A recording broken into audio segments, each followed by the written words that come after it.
Test. Oui. Merhaba, hoş geldiniz. Aujourd'hui, une petite vidéo sur les avantages et les inconvénients quand on vit ici, en Turquie, et principalement à Istanbul, là où je vis actuellement. Cela fait 2 années maintenant que je vis à Istanbul, en Turquie. 2 années, même 2 ans et demi, je dirais, quelque chose comme ça. Donc j'ai, on va dire, une idée plus ou moins de comment on vit ici, comment sont les gens, comment la vie est en tant qu'expat et surtout en tant que Français, donc à Istanbul en Turquie. Je vais commencer par les points positifs et je finirai par les points négatifs. C'est parti. Dans un premier temps, la qualité de la vie ici en Turquie est top. Moi qui ai vécu 6 ans à Paris quand j'étais en France et avant je venais de l'Est de la France, dans les coins de Nancy, Strasbourg, etc. Et j'ai passé 6 ans, comme je vous disais, donc à Paris. Paris, c'était, au bout de 3 ans, j'en pouvais plus, c'était l'enfer. Alors, je connais des gens, j'ai des potes à moi qui adorent, je connais d'autres personnes qui détestent Paris. Moi, je fais partie des gens qui, au final, ont commencé à détester Paris petit à petit. Ça n'a pas été direct, j'ai adoré Paris dans un premier temps et au final, après, j'ai détesté. Et ben, en arrivant ici, j'ai toujours aimé vivre ici. J'aime toujours autant vivre ici, même après 2 ans, 2 ans et demi. Donc ça risque pas de changer au final, je pense. Qui dit qualité de la vie dit aussi forcément une population qui est accueillante et gentille, où il n'y a pas de stress entre les gens, où tout se passe de manière simple. Et franchement, tout roule. Je sens pas de préjugés particuliers quand je me présente, quand je vais à tel ou tel endroit. En tout cas, je le sens pas. C'est pas palpable. Je le vois pas, je le sens pas. Et de toute façon, quand je discute avec les gens, tout se passe de manière générale plutôt bien. Les gens ici, les locaux, essayent toujours d'aider. Par exemple, ils savent, par exemple, comme moi, je suis étranger, ils le voient direct, donc ils essayent, je pense, de s'ouvrir encore plus et d'aider encore plus, alors que si j'étais un Turc typé turc et que si je leur parlais en turc, je pense que ce serait vraiment différent. Les Turcs, entre eux, se comportent, je trouve, de manière différente quand ils sont entre eux et quand ils sont confrontés à une personne comme moi qui est étrangère, qui vient d'un autre pays, c'est peut-être aussi au niveau de la langue. Moi, j'essaie de leur parler en turc. Si ça fonctionne, si j'arrive à dire ce que je veux, ils sont contents parce qu'ils voient que je fais des efforts. Bon, si j'arrive pas à expliquer ce que je veux, je le dis en anglais et du coup ils essaient de trouver les mots en anglais. Donc c'est sûr que l'aide se fait de manière différente si on est turc ou si on est par exemple français, parce que tout simplement dans l'échange, dans la communication, ce sera déjà, de ce point de vue-là, ce sera déjà différent. Donc ça poussera en fait le turc à se creuser les méninges et à, de par le fait, aider encore plus. Donc tout simplement, en fait, par rapport à ça, de base, le turc, quand t'es étranger, t'aidera plus que si t'es un turc. Parce qu'il y a aussi cette culture de l'hospitalité, d'être chaleureux, d'inviter les gens. Ça, c'est quelque chose qu'on retrouve très souvent ici. Donc voilà, toutes ces choses-là rentrent en compte dans la qualité de la vie et aussi beaucoup moins de stress avec les gens. Évidemment, il y a aussi le sujet de la sécurité qui rentre en jeu. Parce que, comme je vous disais, je vivais donc à Paris pendant 6 ans. J'ai jamais trouvé cette ville très sécurisé, ou en tout cas on se sent à l'aise, on peut se balader partout à n'importe quelle heure, on fait pas attention à nos affaires, on fait pas attention à là où on va. Et ici, on s'en fout. On fait ce qu'on veut à n'importe quelle heure de la journée, peu importe. Franchement, peu importe le quartier, je trouve. Comme je vous disais, ça fait 2 ans et demi que je suis ici, je suis allé partout dans la ville. J'ai pas fait toutes les rues de tous les quartiers, mais j'ai fait, je pense avoir fait quasiment tous les quartiers de la ville, quasiment. Jamais aucun problème. Non, je réfléchis, mais jamais aucun problème. Sauf petit détail, il y a un seul moment, on va dire, dans l'année où ça peut être un peu tendu, c'est lors du Nouvel An. Je sais pas pourquoi les Nouvel An ici, il y a une ambiance très particulière où les gens, alors c'est peut-être parce que tous les gens, la plupart des gens dans les rues sont bourrés, mais ça peut arriver que des gens soient assez violents lors du Nouvel An. Mais par contre, le reste de l'année, tout est de nouveau normal. Il y a juste un Nouvel An où les gens pètent des câbles, en fait, j'ai jamais compris. Il y a évidemment aussi le climat méditerranéen, alors là, qui joue énormément, surtout. Sur le fait qu'on sort très souvent du matin au soir, c'est très agréable parce qu'on vit principalement à l'extérieur. Ici, surtout de avril à octobre, je dirais, il fait toujours très bon à l'extérieur, bon, surtout en été, en juillet et août. Mais le climat méditerranéen vous pousse en fait à aller à l'extérieur et c'est toujours super plaisant. C'est vraiment agréable de sortir quasiment tout le temps ici parce que le climat est vraiment top. Par contre, en hiver, on peut vraiment se taper de l'hiver comme on a en France, avec de la neige et tout. Même si en France, on a de moins en moins de neige, ici, chaque hiver, on a de la neige. Là, ça fait 2 ans et demi, je vous disais que je vis ici. Avant de vivre ici, la première fois que je suis venu ici, c'était en 2016 ou 2017. Et j'avais fait plusieurs hivers ici. À chaque fois, j'ai eu de la neige. Donc, les hivers ici, attendez-vous à de la neige. Le reste du temps, par contre, c'est tranquille. Le temps, le climat est super. Je parle encore une fois d'Istanbul, évidemment, vu que je vis à Istanbul. Pour les climats dans les autres villes, je connais moins. Je sais juste qu'à Izmir, par contre, il fait beau tout le temps et il fait doux l'hiver. Pour le reste du pays, je sais pas trop. Les prix quand vous êtes européen, bah forcément, si vous êtes européen comme moi, et qu'en plus vous touchez une devise étrangère du style, je sais pas, dollar ou euro, ou alors l'euro par exemple, bah c'est sûr que là, vous allez être tranquille. Hein. Par contre, si vous touchez des livres turcs, c'est sûr que là vous allez plus un peu grincer des dents, mais voilà, comme je vous disais, vous êtes européen, vous vivez ici, ça reste encore super intéressant, même encore en 2023. La nourriture, évidemment, ça rejoint ce que je disais par rapport au climat méditerranéen, c'est une nourriture assez méditerranéenne, pas 100% méditerranéenne, mais c'est une nourriture, c'est un croisement entre la nourriture libanaise, la nourriture des Balkans, la nourriture méditerranéenne. C'est un mélange en fait, et je trouve cette nourriture, cette cuisine turque incroyable. Je vous recommande de la tester, et ce n'est pas que des kebabs, non. Ne faites pas cette erreur. Évidemment aussi la beauté d'Istanbul, et même, je dirais, la beauté du pays de manière générale. C'est un pays qui est superbe, qui est malgré tout assez méconnu, je trouve, par les étrangers, par les Français aussi. Peu de gens que je connais autour de moi qui sont français sont déjà allés en Turquie visiter le pays, ils connaissent pas ou peu. À chaque fois que je leur dis « Ah, Istanbul c'est magnifique, il y a ça, ça, ça à voir », eux ils se disent « Ah ouais, Istanbul, la Turquie c'est kebab, c'est Erdogan, c'est… » Enfin bref, ils ont vraiment… Bah, ils ont pas idée en fait de la beauté du pays et de la beauté de la culture, de l'histoire en fait. Et principalement Istanbul. Franchement, Istanbul, je trouve, c'est l'une des plus belles villes que j'ai jamais vues. Ma ville préférée, c'est quand même Rome, en termes de beauté, d'histoire et compagnie. Moi, j'adore cette ville, c'est pour moi la ville la plus belle. Mais Istanbul, ça viendrait, je pense… Je mettrais Prague juste avant et ensuite Istanbul. Istanbul viendrait en troisième. Maintenant, on va parler des points qui fâchent, donc les points négatifs. C'est sûr qu'il y en a, aucun pays n'est parfait, cela va de soi, je pense. Donc il fallait aussi que je parle des inconvénients du pays et principalement de la ville d'Istanbul. C'est déjà, dans un premier temps, l'inflation, qui est mais incroyable. Ça fait du plus 50, plus 60, plus 70%. Sur tout, quoi, sur la bouteille de lait, sur le prix de l'essence, sur les meubles, les voitures, tout. Et là, je regarde, j'ai un pot de protéines parce que je fais du sport, je l'ai payé il y a quelques semaines. Je me suis rendu compte que je l'avais payé presque le double d'il y a, je crois, 3-4 mois. Quasiment le double en termes de prix. Donc tout augmente. C'est pas dû qu'à la Turquie, je le sais très bien, j'ai vu en France comment c'était, partout en Europe, et même quand je suis allé au Mexique, j'en ai discuté avec des gens qui sont mexicains, ils m'ont dit aussi la même chose, tout augmente partout dans le monde. C'est pas dû qu'à la Turquie, mais ici, il y a une inflation vraiment galopante qui me fait halluciner, et encore, comme je vous disais, moi je gagne pas des livres turcs, je touche chaque mois des euros, alors j'imagine même pas les gens qui gagnent des livres turcs, ça doit être un enfer pour eux. Un deuxième point, c'est évidemment garder du cash sur soi, surtout si on est à Istanbul. C'est quand même aussi le cas à Izmir et un peu à Ankara, mais surtout à Istanbul, gardez toujours du cash sur vous. Moi je mets ça dans les inconvénients parce que j'aime pas garder du cash sur moi. Et après tout, je pense que c'est plus ou moins logique, je crois. Garder du cash sur soi, enfin en tout cas pour moi, je peux vous l'expliquer, moi je trouve pas ça super agréable. Parce qu'imaginons, on perd son portefeuille, ou alors on sait jamais, on peut se faire agresser, même si moi ça m'est jamais arrivé ici, parce que c'est super sécurisé, super safe, mais on sait jamais. Il peut arriver n'importe quoi à votre portefeuille, vous avez plein de cash à l'intérieur, bah il est parti quoi. Donc je déteste avoir en tête à l'idée que j'ai une liasse de billets dans mon portefeuille, parce que j'aime pas non plus montrer que j'ai aussi de l'argent dans mon portefeuille, il y a des gens ils peuvent le voir. Bref, je trouve pas ça super agréable, mais c'est un conseil que je vous donne, gardez toujours du cash sur vous parce que vous en aurez besoin, surtout pour les taxis, surtout pour payer à droite à gauche. Ils prennent souvent la carte ici, mais voilà, ils préfèrent le cash, c'est toujours comme ça un peu partout. Notamment même d'ailleurs je dirais dans les endroits touristiques du style Grand Bazar et compagnie, ils prennent toujours la carte mais ils préfèrent du cash. Et je sais même d'ailleurs, je peux rajouter quelque chose, je sais même que si vous payez en carte parfois ici en Turquie, et vous paierez un peu plus qu'en cash.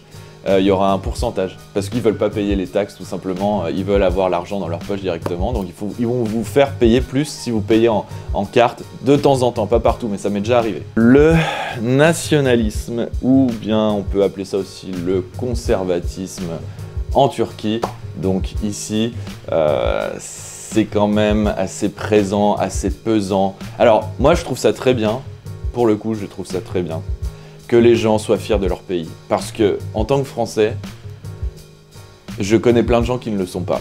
Des Français qui, limite, qui renient leur pays, qui renient tout ce qu'a fait la France et compagnie, son histoire, sa culture et compagnie. Ici, mais c'est l'exact opposé. Et c'en est presque trop, en fait. En fait, il faudrait trouver un juste milieu entre la France et la Turquie au point de vue nationalisme, fier de son appartenance à sa communauté ou à son pays. Parce que pour moi, enfin c'est pour moi, hein, encore une fois, c'est que mon avis, la France ne l'est absolument pas. Et la Turquie l'est absolument trop. C'est beaucoup trop en fait, il y a un écart entre les deux qui est impressionnant. Parce que en fait ici en Turquie, là, le problème que j'ai vu, en fait je me souviens, j'ai un exemple. La première fois que je suis venu en Turquie, j'y suis resté 1 semaine et demie, 2 semaines. Et j'étais avec des potes à moi, et il y avait le beau-frère d'une pote à moi qui était là, on se baladait dans les rues d'Istanbul, et il y avait des panneaux, il n'y avait pas des panneaux, il y avait des photographies, des énormes photos de Atatürk, Mustafa Kemal, partout le long du Bosphore. Il y avait Atatürk partout, et Atatürk c'est quelqu'un de très important pour la Turquie. Et on discutait, et j'ai commencé à discuter de ce qu'a fait Atatürk. Je posais des questions, comment il est arrivé au pouvoir et tout. Et j'ai commencé à sentir que ça plaisait pas en fait de discuter trop longtemps de ce sujet-là, tout simplement. Savoir en fait comment ça s'était passé. Et alors si vous abordez certains sujets du style le génocide arménien, l'Empire ottoman. Alors l'Empire ottoman ça dépendra quel sujet, mais voilà, ou alors la politique. Évitez, n'insistez même pas, parlez même pas de ce sujet-là. Parce que le pays est divisé en deux par rapport à la politique. Donc, en fait, c'est des sujets qui sont trop sensibles, trop touchy. Les gens, je trouve, ne seront pas objectifs. En fait, c'est très dur déjà d'être objectif avec soi-même, c'est clair. Mais il n'y aura pas de juste milieu, quoi. C'est vraiment, ils penseront telle chose et ils seront butés, quoi. Et bon. Comment vous voulez discuter avec quelqu'un qui est buté, qui n'a qu'une seule idée en tête et qui veut pas dialoguer en fait. Moi je suis toujours dans le dialogue en fait, dans l'ouverture d'une discussion. Et c'est bien d'opposer toujours deux personnes qui sont pas d'accord, quand il y a du respect et quand on essaye de trouver un commun accord en fait. Et j'ai remarqué plein de fois sur des sujets plus ou moins tabous ici, mais c'est même pas la peine. En fait c'est un duel. C'est un duel et c'est la mise à mort de celui qui a perdu, quoi. C'est vraiment ça, il n'y a pas de discussion en fait, c'est genre... C'est du conflit, c'est de la confrontation et rien d'autre sur des sujets tabous, hein. Je parle de sujets tout simplement, des sujets tabous comme je viens de l'énoncer. Pas plus, dans les discussions de tous les jours, il n'y a pas du tout ce ressenti-là. Mais c'est sur certains sujets, on peut pas aborder certains sujets en fait ici, parfois. Et je m'en suis rendu compte plusieurs fois. Donc comme je vous disais, au point de vue historique, au point de vue des religions aussi, au point de vue politique, il y a des trucs, il y a des sujets à pas aborder ici. Il y a des sujets tabous, des sujets sensibles. C'est vraiment trop sujet à la controverse, donc mon conseil, je vous conseille de pas aborder ces sujets-là, tout simplement. Ou alors préparez-vous quoi, parce que ça va pas être drôle. Les taxis à Istanbul, bon je reviens pas dessus, j'ai fait je sais pas combien de vidéos sur les taxis, donc... Pour faire simple, les taxis, prenez des Uber, l'application Uber, au moins vous avez la preuve que le taxi vous a pris là et vous ramène là, bref il y aura la preuve, c'est réglé. Si vous prenez un taxi dans la rue et vous l'appelez, il va essayer de vous entourlouper. Ou alors privilégiez les transports en commun, voilà c'est tout, c'est réglé, j'en dis pas plus. La cigarette, la cigarette, oui la cigarette c'est chiant ici, parce que moi qui ne fume pas, 80-90% des gens ici fument. Donc c'est parfois un peu lourd. Étant donné en plus que là j'étais pendant 1 mois et demi au Mexique, personne ne fume au Mexique. Enfin j'ai vu très peu de personnes fumer des cigarettes. Je sais pas, c'est comme les États-Unis là-dessus. Les États-Unis c'est pareil, ils ont posé des lois comme quoi c'était compliqué maintenant de fumer dans les espaces publics et tout. Je crois qu'au Mexique c'est devenu comme ça aussi. Je crois que c'est d'ailleurs pour ça que maintenant beaucoup moins de gens fument au Mexique, dans la rue et compagnie. Et là par contre quand on retourne en Turquie, ça fume dans le taxi, ça fume dans les rues, ça fume... On est même allé, là je suis allé dans un bar il n'y a pas très longtemps, un rooftop, le week-end dernier. Le rooftop était fermé donc, parce qu'il faisait frais à l'extérieur, donc ils avaient fermé le toit et tout avec les vitres. Et en fait tout le monde fumait à l'intérieur, donc on était dans un bar et il y avait la fumée de cigarettes partout. Ça m'avait pas manqué ce genre de truc, hein. Donc oui, les gens fument énormément ici et franchement, on sent la clope partout quasiment. Enfin, pas dans les magasins, voilà. Mais quand on se balade, vous verrez par vous-même si vous venez, ça fume partout, tout le temps. Les Turcs, malheureusement, apprécient de moins en moins la visite des touristes ici en Turquie. Alors c'est minime, c'est vraiment... franchement, je pense pas que ce soit vraiment palpable, que ça se voit comme ça, cash, direct. Mais il y a eu beaucoup de soucis ces derniers temps, ces dernières années, avec les migrants syriens qui viennent donc en Turquie. Il y en a eu des millions qui sont arrivés en Turquie. Le conflit en Ukraine qui a fait ramener beaucoup d'Ukrainiens, beaucoup de Russes, et aussi beaucoup de gens des pays du Golfe, Qatar, Iran, Arabie Saoudite, tous ces pays qui sont vers là-bas, Liban aussi, qui sont venus en Turquie, qui viennent en Turquie pour diverses raisons. Et ils viennent vivre ici, rester ici et dépenser leur argent ici. Mais le souci, c'est qu'ils sont tellement nombreux à venir. Il y a un effet de levier en fait qui se passe avec les gens qui arrivent de un peu partout de ces pays. Et les loyers augmentent, explosent même, je dirais. Il y a certains quartiers où c'est quasiment que des étrangers maintenant. Dans certains endroits, pas partout à Istanbul, mais à certains endroits.